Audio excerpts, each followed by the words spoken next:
आप सभी को मेरा नमस्कार। आज हम आपको पानीपत के प्रथम युद्ध के बारे में बताएंगे। पानीपत का प्रथम युद्ध सन 1526 में लड़ा गया, बाबर और इब्राहिम लोदी के बीच में।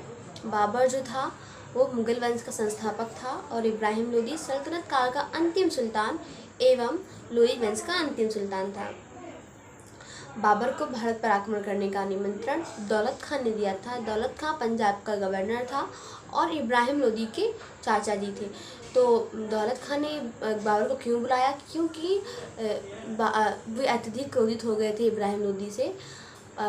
दौलत खान ने अपनी पुत्री का विवाह इब्राहिम लोदी से किया, परंतु इब्राहिम क्यों इसलिए किया क्योंकि वो चाहता था कि हम आराम से शासन करें पंजाब में, क्योंकि वो दिल्ली का सुल्तान था और हमें कोई विपदा या परेशानी ना हो। लेकिन ऐसा नहीं हुआ। उनकी पुत्री की इब्राहिम लोदी से बनी नहीं और वह अपने पिता के पास वापस पुनः लौट कर आ गई, जिससे दौलत खान बहुत क्रोधित हुए और उन्होंने इब्राहिम लोदी को हराने का निश्चय किया।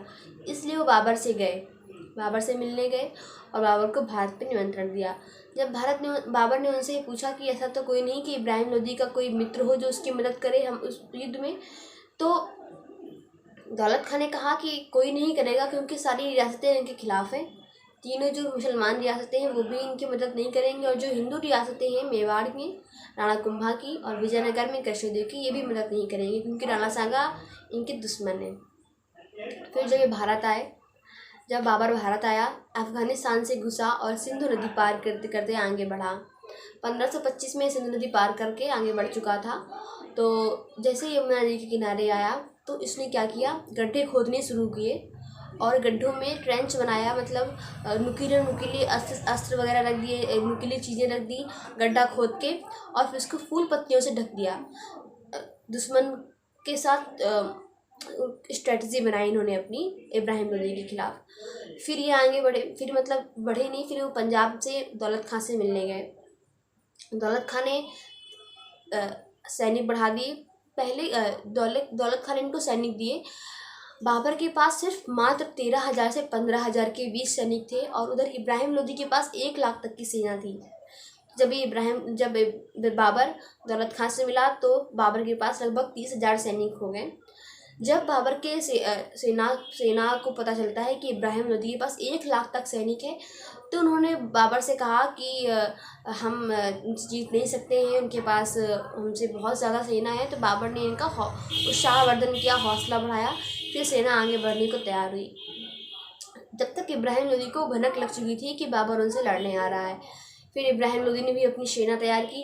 फिलहाल इब्राहिम लोदी की सेना ऐसे ही थी, कोई उनके पास स्ट्रेटजी और प्लान नहीं था, कोई भी अनुशासन में नहीं रहता था, उनकी सेना में कोई भी कुशल नहीं था।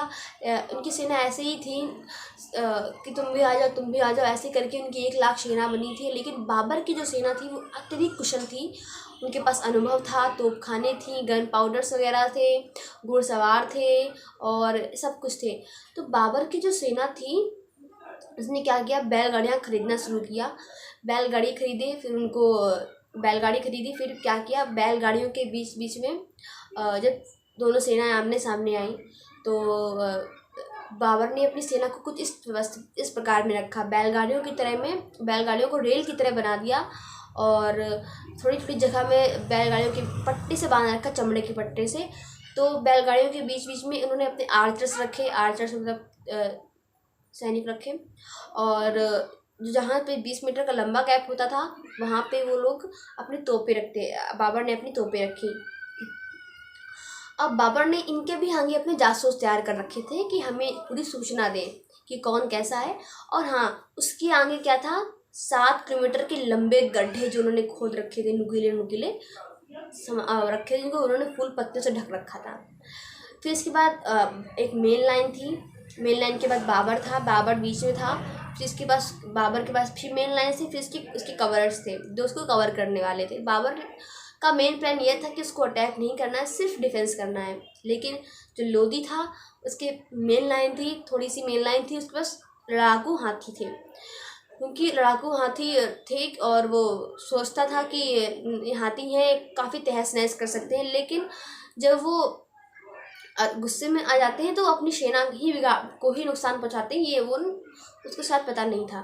फिर इसके बाद क्या हुआ कि सेना जैसे ही इब्राहिम लोदी के आगे बढ़ती है आक्रमण करने के लिए, तो गड्ढे में फंस के धीरे धीरे नष्ट होने लगती है। फिर जैसे बढ़ती है तो बाबर की सेना तोपें चलाना शुरू करती है। जब वो तोपें चलाना शुरू करती है तो हाथी थे वो चिघाड़ने लगते हैं और अफरा तफरी मच जाती है पूरी इब्राहिम लोदी की सेना में। फिर बाबर के आधे से ज़्यादा सेना उनको कवर कर लेती है, घेर लेती है आधे से ज़्यादा। अब इब्राहिम लोदी की पूरी सेना फंस जाती है। फिर इब्राहिम लोदी अब खुद आगे बढ़ने की सोचता है। अब वो अगर वो अपनी पीछे वाली मेन लाइन को देखता, उसको आगे जाने को कहता तो शायद वही तो जीत सकता था, लेकिन उसने यहाँ पे दिमाग से काम नहीं किया और वह स्वयं ही आगे चला गया। उनके सेनापति ने उनको आगाह किया कि आप आगे नहीं जाइए सुल्तान, अगर आप बच गए तो हम दोबारा युद्ध कर सकते हैं, लेकिन अगर आप चले गए आगे तो हम हार जाएंगे। फिर उसने युद्ध में कहा कि हम किसी और तरफ जाएं ये मर्दानगी नहीं, हम किसी और तरफ जाएं ये मर्दानगी नहीं, सुर्ख रूहों का काम नहीं है पीला पड़ना। तो वो चला गया आगे, शेर अपने सेनापति को सुनाकर आगे बढ़ गया। फिर बाबर की सेना ने क्या किया, इब्राहिम लोदी का सर कलम कर दिया और उनके बाबर के सामने पेश कर दिया। फिर हम आपको ये बता दें कि बाबर ने जिसमें गन पाउडर का इस्तेमाल किया था, अपनी सेना में गन पाउडर रखा, ये पहली बार किसी ने युद्ध में इस्तेमाल किया था। तो बाबर मुगल वंश में क्या होता था कि सर कलम करते थे। फिर बाबर ने जो अधिक इब्राहिम लोदी की सेना थी जिनके सर कटे थे, तो इनके सर काट कर और इब्राहिम लोदी के सर काट कर एक बड़ी सी पर्वत या मीनार बनवा दिया। दोस्तों, आपको मेरा वीडियो पसंद आया हो तो like and share and subscribe कीजिए। धन्यवाद।